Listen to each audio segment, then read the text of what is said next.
নমস্কার বন্ধুরা, village cooking বাড়িতে চ্যানেলে সবাইকে স্বাগত। বন্ধুরা, আজকে একটু তাড়াতাড়ি রান্নাটা বসিয়ে দিয়েছি। আর আমার মেয়ে তো পড়ে টোরে এসেই একটু দেরি হয়ে যায়, পড়ে টোরে আসতে অনেকটা দূরেই যেতে হয়, অটোতে করে যায়। তো এসেই বলবে, মা আমাকে তাড়াতাড়ি খেতে দাও, আমার কিন্তু স্কুলে দেরি হয়ে যাবে, 10:40 স্কুলে ঢুকতে হয়।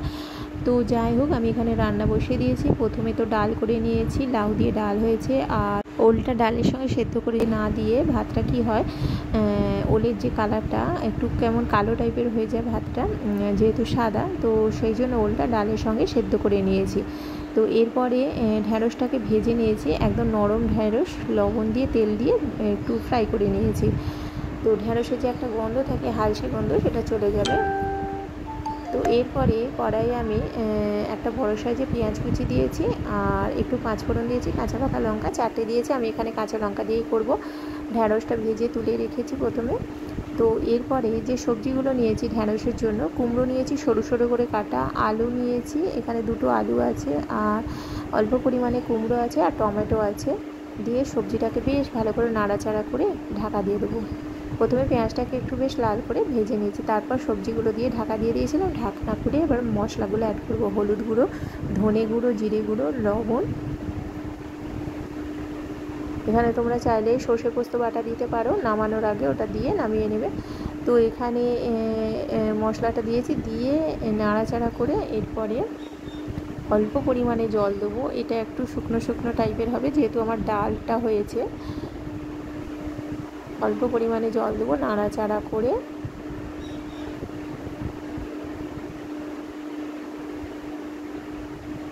ঢ্যাঁড়সটা দিয়ে ঢাকা দিয়ে দেবো।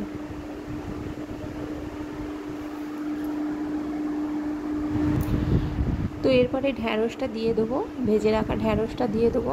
আর আগে যদি ঢ্যাঁড়স সবজি একসঙ্গে ভাজা হয়, তাহলে কী হয়, ঢ্যাঁড়সটা গলে যায়। সেই জন্য সবজিটা একটু ভাজা ভাজা হয়ে গেলে, একটু সেদ্ধ টাইপের হয়ে গেলে ঢ্যাঁড়সটা দিয়ে দেবো, তাহলে ঢ্যাঁড়সগুলো একটু গোটা গোটাই থাকবে। তো এরপরে ঢাকা দিয়ে দেবো। ভাতটা এখানে ফ্যানটা গড়িয়ে নিয়েছি, একদম ঝরঝরে হয়ে গেছে। তাড়াতাড়ি ওর জন্য সব রান্নাগুলো হয়ে গেলে ওর বেড়ে রেখে দেবো, ঠান্ডা হবে ভাতটা। তো ঢ্যাঁড়সটা একটু, আলুগুলো একটু ঘেটে দিয়েছি, তো হয়ে গেছে।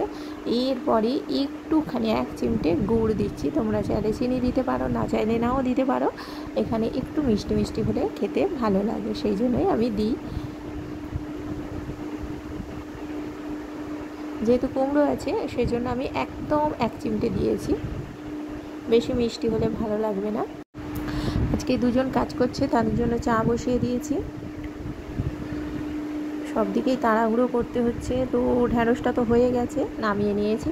এরপরে মাছটাকে লবণ হলুদ মাখিয়ে তেলের মধ্যে ভেজে নেব। তারপরে একটা বড় সাইজের টমেটো আর একটু মশলা দিয়ে মাছটা একদম একটু শুকনো শুকনো টাইপের ঝাল করে নিয়েছি।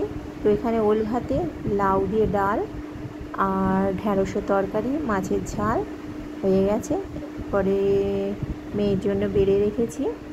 তো বন্ধুরা, তাড়াতাড়ির মধ্যেই আমার এই রেসিপিগুলো কেমন হয়েছে অবশ্যই জানাবে। চ্যানেলটিকে সাবস্ক্রাইব করবে, লাইক করবে, শেয়ার করবে। ধন্যবাদ।